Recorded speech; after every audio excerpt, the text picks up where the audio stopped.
प्रमेह रोग निदान। धन्वंतरि जी ने कहा, हे सुश्रुत, अब मैं आपको प्रमेह रोगों का निदान सुनाऊंगा, उसे सुनिए। प्रमेह 20 प्रकार के होते हैं। उनमें 10 प्रमेह कफजन्य, 6 प्रमेह पित्तजन्य और 4 प्रमेह वातजन्य हैं। इन सभी में मेद, मूत्र और कफ की संसृष्टि होती है। प्रमेह का सबसे पहला प्रकार हरिद्रमेह है। इस प्रमेह के होने पर रोगी को कटु रसमिश्रित मूत्र हल्दी के समान मलमूत्र होता है। इस प्रमेह का दूसरा प्रकार मंजिष्ठामेह है। मंजिष्ठामेह के होने पर मंजिष्ठ अर्थात मजिष्ठ वर्ण के जल के सदृश होता है। इसका तीसरा प्रकार है रक्तमेह। इस रक्तमेह के होने पर रक्तवर्ण की आभा वाला कच्चे मांस की गंध से समन्वित उष्ण तथा लवण तत्व मिश्रित मूत्र होता है। वसामेह में चर्बी मिला हुआ मूत्र अथवा केवल चर्बी ही बार बार निकलती है। वसायुक्त मज्जा में ही व्यक्ति वर्ण और गंध में समानता रखने वाले मज्जा तत्व से संश्लिष्ट मूत्र त्याग करता है। जब प्राणी मतवाले हाथी के समान असंयमित वेग से अधिक समय तक मूत्र निकालता है, जिसके साथ एक चिपचिपा पदार्थ भी आता है और ये यदा कदा बीच बीच में रुक भी जाता है, तो उस रोगी को हस्ती में ही मानना चाहिए। हस्ती में प्रायः वृद्धावस्था में होता है। जब व्यक्ति को मधु के समान मूत्र होता है, अर्थात उस मूत्र में शरीर के अंदर विद्यमान मधु का रस तत्व आने लगता है, तो उसे मधुमेही कहा जाता है। ये 2 प्रकार का माना गया है। एक तो धातु के क्षीण होने पर वायु के कुपित होने से तथा दूसरा पित्तादि दोष से वायु का मार्ग रुक जाने से। इस प्रमेह से घिरा हुआ रोगी प्रायः अन्य सभी दोषजन्य प्रमेहों के लक्षणों से संयुक्त हो जाता है। ऐसे रोगी में अन्य दोषों के लक्षणों का आगमन कोई कारण नहीं रखता। ये रोग तो अपनी प्रबलता के प्रभाव से उन्हें बिना निमित्त के ही रोगी के शरीर पर प्रकट कर देता है। ये ऐसा प्रमेह है कि क्षणमात्र में नष्ट हो सकता है और क्षणमात्र में ही अपने पूर्ण बल के साथ उभर आ सकता है। अतः रोगी को चाहिए कि वो कष्ट उठाकर भी इस वर्ग भेद वाले मधुमेह रोग का निदान कर ले। इसकी सामयिक उपेक्षा कर देने पर प्राणी के शरीर का सब कुछ मधुमेहता को ही प्राप्त कर लेता है, अर्थात शरीर के समस्त स्त्रोतों में इसका विकार पहुंच जाता है और एक मधुमेह के अतिरिक्त कुछ शेष नहीं रह जाता तथा उसकी असामयिक मृत्यु हो जाती है। इसका विस्तार हो जाने पर सभी प्रकार के मेह रोगों में रोगी प्रायः मधु के समान ही गाढ़ा मूत्र नली से निकालता है। शरीर में जो मधुरता है, वो मधुरता इन सभी प्रमेहों में नष्ट होती है। इसलिए इन सभी प्रमेहों को मधुमेह ही कहा जाता है। इस प्रमेह रोग में रोगी अपच, अरुचि, वमन, अनिद्रा, खांसी और पीनस के उपद्रव से ग्रस्त हो जाता है। कफजन्य प्रमेह में वस्ती तथा मूत्राशय भाग में पीड़ा, हृदय पुष्ट शरीर का क्षरण और ज्वर के उपद्रव जन्म लेते हैं। पित्त प्रमेह होने पर रोगी के शरीर में दाह, तृष्णा, खट्टी डकार, मूर्छा, अतिसार एवं मलभेद का विकार होता है। वातज प्रमेह में उदावर्त, कंपन, हृदय वेदना, बेचैनी, शूल, अनिद्रा, शुष्कता, श्वास तथा खांसी के विकार पैदा हो जाते हैं। शराविका, कच्छपिका, ज्वालिनी, वीनता, अलजी, मसूरिका, सर्षपिका, पुत्रिणी, सविदारिका और विद्रधी नामक 10 प्रकार की फुंसियां प्रमेह रोगों की उपेक्षा कर देने पर उत्पन्न होती है। प्रायः कफजन्य दोष से संश्लिष्ट होने के कारण खाया हुआ अन्न प्रमेह रोग के रूप में परिणत हो जाता है। उसका रस मूत्र के मार्ग से निकल जाता है। मधुर, अम्ल, लवण, स्निग्ध, भारी, चिकना और शीतल पेय, नया चावल, मदिरा, मिर्च मसाला, मांस, इक्षुरस, गुड़, गोरस के सेवन, एक स्थान और एक आसन पर शयन इस मधुमेह रोग के उत्पादक हैं। इस प्रमेह रोग के होने से कफ वस्ती भाग में पहुंचकर उसको दूषित कर देता है। तदनंतर वो स्वेद, मेदा, वसा और मांस से युक्त शरीर को दूषित करके शिथिल बना देता है। जब कफ पहले क्षीण हो जाता है तो वायुमूत्र के सहित पित्त, रक्त और धातु को वस्ती भाग में लाकर उसका वहीं पर विनाश करता है। साध्य असाध्य प्रतीत होने वाले जो मेह हैं, वो सभी इसी वायु विकार से उत्पन्न होते हैं। जब वायु, पित्त और कफ की मात्रा निर्दृष्ट होकर समान रहती है, तब मेह भी समान भाव से रहता है। उक्त प्रमेय भेदों का सामान्य लक्षण तो प्रचुर मात्रा में विकृत मूत्र का होना है, किंतु शरीर में उस विकार के संयुक्त होते ही विशेष परिस्थितियों में भी पड़े हुए मनुष्य के लिए अपेक्षित है कि उस दोष का निवारण कर ले। मूत्र के वर्णादिक लक्षणों के अनुसार इन प्रमेय रोगों में भेद की कल्पना की जाती है। ये मेह रोग 10 प्रकार का है। सामान्यतः मूत्र स्वच्छ, अत्यंत श्वेत, शीतल, गंधहीन तथा जल के समान होता है, किंतु जो प्राणी उदक मेह से ग्रसित है, वो कुछ मटमैले और चिपचिपे मूत्र का क्षरण करता है। इक्षुमेह रोगी के शरीर से इक्षुरस के समान अत्यंत मधुर मूत्र निकलता है। सांद्र मेह से प्रभावित रोगी बासी रखे हुए जल के समान मूत्र छोड़ता है। सुरा में ही रोगी का मूत्रस्राव सुरा अर्थात मदिरा के सदृश होता है, जो ऊपर से देखने में स्वच्छ तथा सांद्र प्रतीत होता है किंतु अंदर से गाढ़ा रहता है। पिष्टमेह से ग्रसित रोगी को प्रायः मूत्रस्राव के समय रोमांच होता है। वो तंडुल मिश्रित जल के समान अत्यंत श्वेत मूत्र का परित्याग करता है। जो शुक्र में ही है उसको शुक्र मिश्रित अथवा शुक्र के समान वर्ण वाला मूत्र गिरता है। सीकता अर्थात रेत महज पीड़ित व्यक्ति को रेत के समान ही मूत्र तथा उसके सदृश मल अथवा विकार हो जाता है। शीत में ही रोगी को प्रायः अधिक मात्रा में मधुर और अत्यंत शीतल मूत्र गिरता है। जो रोगी शनैर में ही विकार से संतप्त होता है वो धीरे धीरे बार बार मंद मंद गति से मूत्र क्षरण किया करता है। लाला में ही रोगी लाला तंतु अर्थात लार के समान तार बनाने वाले चिपचिपे मूत्र की धार छोड़ता है। क्षार में होने पर रोगी गंध, वर्ण, रस तथा स्पर्श में समान क्षारयुक्त मूत्र करता है। नील में ही नीलवर्ण के समान और मसी अर्थात स्याही के सदृश कृष्ण वर्ण वाले मूत्र का परित्याग करता है। संधि स्थान, मर्मस्थल, मांसल भाग तथा कोष्ठ प्रदेशों में जो प्रमेह पीड़िका होती है वो अंत में उन्नत, मध्य में निम्न, आर्द्रता से रहित और सहन करने वाली पीड़ा से समन्वित होती है। जो पीड़िका अर्थात फुंसी किनारों पर ऊंची, बीच में नीची, श्यामवर्ण, क्लेद और वेदना से युक्त होती है तथा जिसकी शराव अर्थात मिट्टी का कसोरा के समान स्थिति और आकृति होती है उसे शराविका कहते हैं। जो पीड़िका कछुए के समान होती है और उसमें जलन रहती है उस पीड़िका को विद्वान लोग कंचपिका नाम से स्वीकार करते हैं। बहुत बड़ी नील वर्ण के समान दिखाई देने वाली पीड़िका को विनता के नाम से माना गया है। शरीर में जिस पीड़िका के उभर आने से त्वचा में जलन होती है और रोगी कष्ट का अनुभव करता है उस पीड़िका को ज्वालिनी कहा जाता है। रक्त श्वेत तथा स्फोट का रूप धारण करने वाली कठोर पीड़िका का नाम अलजी है। जो पीड़िकाएं मसूर के समान आकृति वाली हैं उन्हें मसूरिका के नाम से जानना चाहिए। जिह्वा में सरसों के समान छोटे छोटे उभरे हुए दानों को सरशपिका कहा जाता है, जो रोगी को अत्यधिक कष्ट देते हैं। पुत्रिणी नामक पीड़िका बड़ी अथवा छोटी होती है। ये अत्यंत सूक्ष्म भी हो सकती है। जो पीड़िका विदारी कंद के समान गोल तथा कठोर होती है उसका नाम विदारिका है। विद्रथि के लक्षणों से युक्त अर्थात पीप से युक्त पीड़िका को विद्रधिका कहा जाता है। पुत्रिणी और विदारी नामक प्रमेह जनित पीड़िकाएं अत्यंत कष्टकारी होती हैं। सद्यः पित्त के प्रकोपित होने से मेद को अल्प मात्रा में विकृत करने वाली अन्य पीड़िकाएं उत्पन्न होती हैं। प्रायः शरीर में जैसे जैसे दोष की अभिवृद्धि होती है वैसे वैसे उन सभी पीड़िकाओं का आविर्भाव होता है। मेद को विकृत करने वाली इन पीड़िकाओं का जन्म तो बिना प्रमेह के भी हो सकता है। जब तक पीड़िका वर्ण रहित होती है तब तक उसके प्रधान लक्षणों को निर्दिष्ट नहीं किया जा सकता।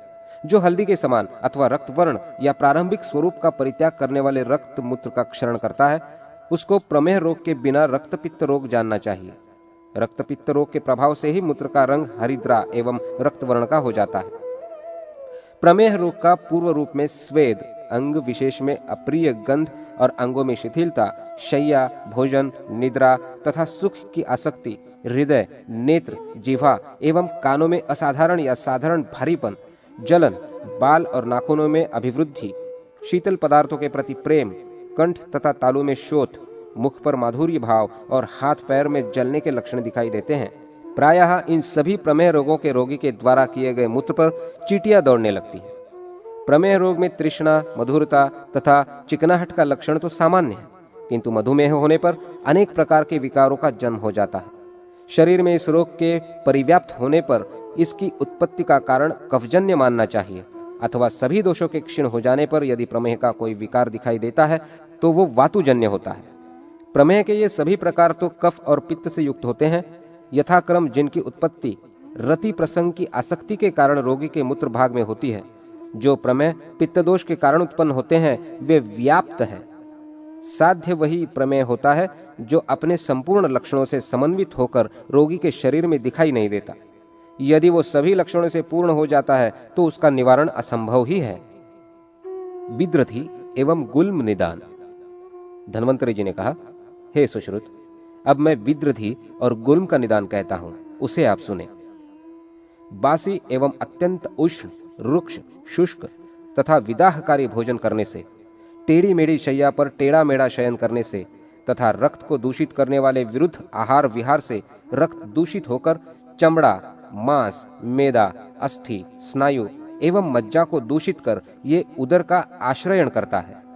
दुष्ट रक्त जब उदर का आश्रयण करता है तो अंग विशेष में अर्थात बाहर की ओर मुंह वाला अतिशय शूल के साथ और अतिशय पीड़ा से युक्त वृत्ताकार अथवा भीतर की ओर मुंह वाला आयताकार जो शोथ उत्पन्न हो जाता है, आयुर्वेद वेदता वैद्यगण उसे विद्रधि रोग कहते हैं। दोषों के द्वारा अर्थात वायु, पित्त आदि के भिन्न भिन्न रूप में या मिश्रित रूप में रक्त एवं स्त्राव के तत्तद अंग में ग्रंथि के आकार का विद्रधि रोग अतिशय दारुण, गंभीर और गुल्म को बढ़ाने वाला होता है। वो वल्मिक अर्थात दीमक के घर के समान सच्छिद्र होता है और सभी छिद्रों से सदा रक्त आदि बहता रहता है। इससे जठराग्नि मंद हो जाती है। नाभिवृत्ति, यकृत, प्लीहा, क्लोम, कुक्षि, गुद एवं वंक्षण आदि स्थानों में विद्रधि रोग उत्पन्न होने पर रोगी का हृदय सदा कांपता रहता है और विद्रधि स्थान में तीव्र वेदना की अनुभूति होती है। विद्रधि का शोध श्याम वर्ण अथवा रक्त वर्ण का होता है। इसका ऊपरी भाग उन्नत रहता है। कालांतर में पाक हो जाने से ये विषम आकार का हो जाता है। विद्रधि रोग में संज्ञानाश, भ्रम, अनाह, रक्तस्त्राव और अव्यक्त शब्द होता है। पित्तज विद्रधि रक्त लाल, ताम्र अथवा कृष्ण वर्ण का शीघ्र पाकी होता है। इसमें तृषा, दाह, मोह, ज्वर, बेहोशी तथा जलन आदि उपद्रव होते हैं। कफज विद्रधि तेजी से उभरता है एवं शीघ्र पक जाता है, पीला हो जाता है और खुजलाहट से युक्त अरुचि स्तंभ रहता है। सन्निपात जन्य विद्रधि में अधिक क्लेश, शीत, स्तंभ अर्थात जकड़न, जृंभण अर्थात जमाई, अरुचि, शरीर का भारीपन आदि सभी लक्षण व्यक्त होते हैं। सन्निपातिक विद्रधि चिरकाल में उत्पन्न होता है और उसका पाक शीघ्र नहीं होता। बाह्य और आभ्यंतरिक विद्रधि में मल पतला होता है। सन्निपातक विद्रधि कृष्ण वर्ण, स्फोटावृत्त और श्याम वर्ण का होता है। उसमें रोगी को अधिक दाह, विद्रधि स्थान में पीड़ा और तीव्र ज्वर होता है। बाह्य विद्रधि प्रायः पित्तज और रक्तज होती है।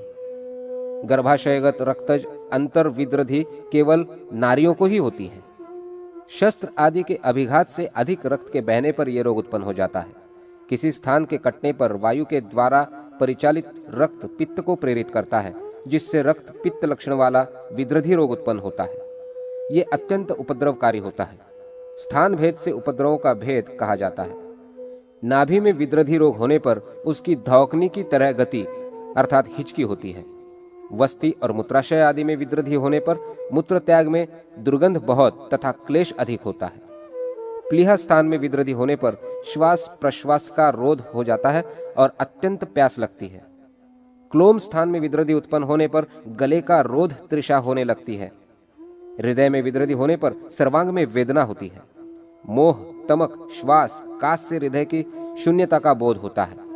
कुक्षि और पार्श्व के आभ्यंतर में विद्रधि उत्पन्न होने पर कुक्षि में अनेक प्रकार के दोष उत्पन्न हो जाते हैं तथा उरु, संधि, धड़, वंक्षण, कटी, पीठ, बगल तथा नितंब इन स्थानों में विद्रधि के उत्पन्न होने पर अपान वायु अवरोध होकर अत्यंत वेदना होने लगती है। विद्रधि के कच्चे होने पर, पक जाने पर अथवा सूजन के आधार पर आगे की स्थिति का निर्देश करना चाहिए। अंतर विद्रधि यदि नाभि से ऊपर ऊर्ध्वमुख है तो मवाद एवं रक्त का स्त्राव मुख से होता है और नाभि के नीचे होने पर गुदा मार्ग से स्त्राव होता है तथा नाभि में होने पर दोनों ओर से होता है। उच्च विद्रधि में दोष क्लेद के समान जानना चाहिए। सन्निपातज विद्रधि अपने स्थान में अनेक प्रकार के विवर्त को उत्पन्न कर देता है। नाभि और वस्ती में स्थित विद्रधि अंतर्गत या बाह्यगत किसी भी प्रकार का हो, वो निश्चित ही पक कर फटता है। उसका परिपाक विद्रधि बढ़ने पर होता है। ये विद्रधि क्षीण होने पर भी अनेक प्रकार के उपद्रव को जन्म देती है। दुष्स्वभाव वाली एवं पापिनी स्त्री की गर्भगत संतान यदि नष्ट हो जाती है तो गर्भ में अधिक सूजन उत्पन्न होती है। स्त्रियों के स्तन में जो विद्रधि होती है वो अतिशय दुखप्रद होती है। ये बाह्य विद्रधि का लक्षण है। कन्याओं की नाड़ियां अतिशय सूक्ष्म होने के कारण उन्हें ये स्तन विद्रधि रोग नहीं होता है। ये अपान वायु की गति रोध होने पर क्रुद्ध वायु लिंग मूल में शोथ उत्पन्न करता है तथा मुष्क एवं वक्षणगत फलकोष तक जाने वाली फलकोट की शिराओं को पीड़ित कर उसमें वृद्धि करता है। इससे मेदा में दोष उत्पन्न होता है। ये वृद्धि रोग है जो 7 प्रकार का होता है: वातज, पित्तज, कफज, रक्तज, मेदज, मूत्रज और अंत्रज। वातज वृद्धि रोग में मूत्र वातपूर्ण, कठोर स्पर्श वाला तथा बाह्य और आभ्यंतरिक एवं रुक्ष वायु के कारण जलन पैदा करने वाला होता है। पित्तज वृद्धि रोग पके हुए गुलर के फल के समान दाह और उष्मा से युक्त होता है और पक जाता है। कफज वृद्धि कफजन्य होती है, वो तीव्र, गुरु, स्निग्ध और कठोर तथा खुजली से युक्त रहती है। इसमें अल्प वेदना होती है। रक्तज वृद्धि कृष्ण वर्ण, स्फोट से युक्त पिंड के समान होती है और उसके वृद्धि का लक्षण पित्तज के समान होता है। मेदज वृद्धि मृदु और ताल फल के समान होती है। इसके लक्षण कफज के समान होते हैं। जो मूत्र के वेग को धारण करते हैं उनको मूत्रज वृद्धि रोग उत्पन्न होता है। इसमें मूत्र कृच्छ्र हो जाता है। मूत्रज वृद्धि में अंडकोश मशक के समान हिलता है। ये वेदना युक्त और मृदु होता है। इसमें मूत्र कृच्छ हो जाता है और अंडकोश के नीचे के भाग में कंकण जैसा आकार उत्पन्न हो जाता है। आंतरज वृद्धि रोग वायु को कुपित करने वाले आहार से और शीतल जल में स्नान करने तथा मलमूत्र के वेग को रोकने से अंग की चेष्टाओं से क्षुब्ध किए जाने पर जब ओज शक्ति क्षुब्ध होकर शरीर को क्षीण कर देती है, तब वायु दूषित होकर रक्त को नीचे की ओर ले जाता है। इससे संधि स्थान में ग्रंथि के समान शोथ हो जाता है। वृद्धि रोग की उपेक्षा करने पर गुल्म वृद्धि, अंतर्वृद्धि, आध्मान आदि अनेक प्रकार के रोग उत्पन्न हो जाते हैं। रोगी अत्यंत पीड़ित हो जाता है। आभ्यंतर में शब्द होने लगता है और वायु शिर प्रदेश में आध्मान हो जाता है। रक्तज गुल्म वृद्धि रोग असाध्य है और इसके लक्षण वातज वृद्धि रोग के समान होते हैं।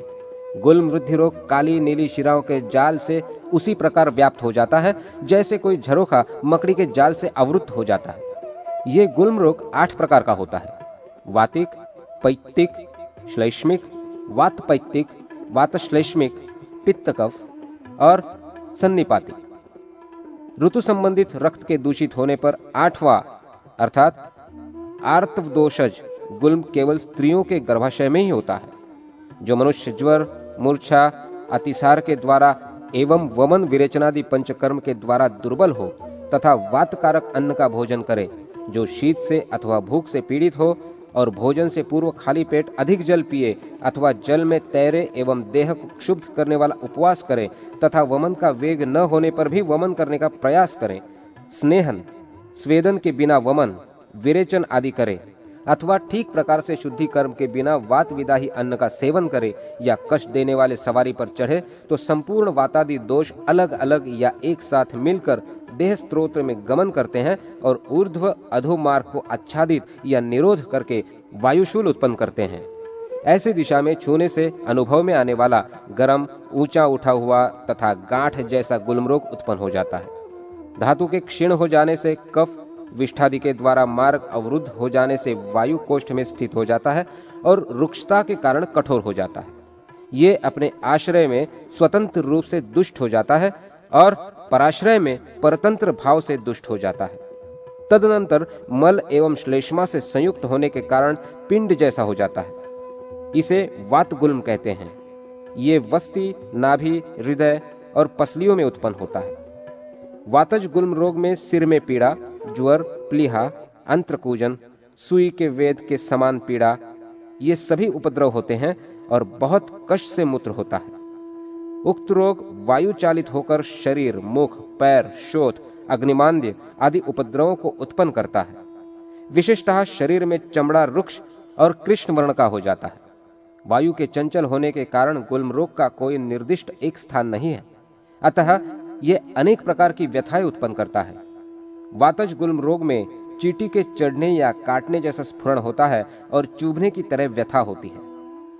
पित्तज गुल्म रोग में दाह, अम्लोदकार, मूर्छा, मलभेद, पसीना, तृष्णा और ज्वर ये सभी उपद्रव होते हैं।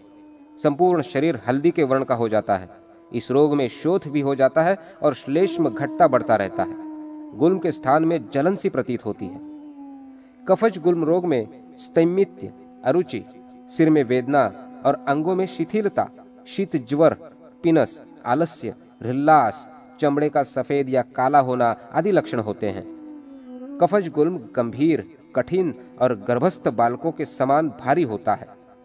अपने स्थान में स्थित रहने तथा वहां से न चलने के कारण यह मृत्युकारक होता है। त्रिदोषजन्य गुल्म रोग में प्रायः एक दूसरे के लक्षण घुले मिले रहते हैं। इसमें तीव्र वेदना और अतिशय दाह होता है। ये अतिशय उन्नत और सघन होकर शीघ्र ही पक जाता है तथा असाध्य है। रक्त गुल्म स्त्रियों को ही होता है। जिस स्त्री को ऋतुकाल में अतिशय वेदना या किसी प्रकार का योनि रोग रहता है अथवा वायु कारक पदार्थों को सेवन करने से वायु कुपित होकर प्रतिमाह व्यवस्थित ऋतुस्राव को योनि में ही रोक देता है, तो वो रुका हुआ रक्त कुक्षी में जाकर गर्भ के चित्रों को प्रकट करता है। इस रोग में हृल्लास, गर्भिणी जैसी इच्छा, स्तन में दुग्ध दर्शन, कामाचारिता आदि लक्षण प्रकाशित होने लगते हैं। क्रमशः वायु के संसर्ग से पित्त योनि में रक्त का संचय करता है। शोणित जब गर्भाशय का आश्रयण करता है तब वात पित्तज गुल्म के विकार उत्पन्न हो जाते हैं। ये दुष्ट रक्त का आश्रय लेकर गर्भाशय में अत्यंत शूल उत्पन्न करता है।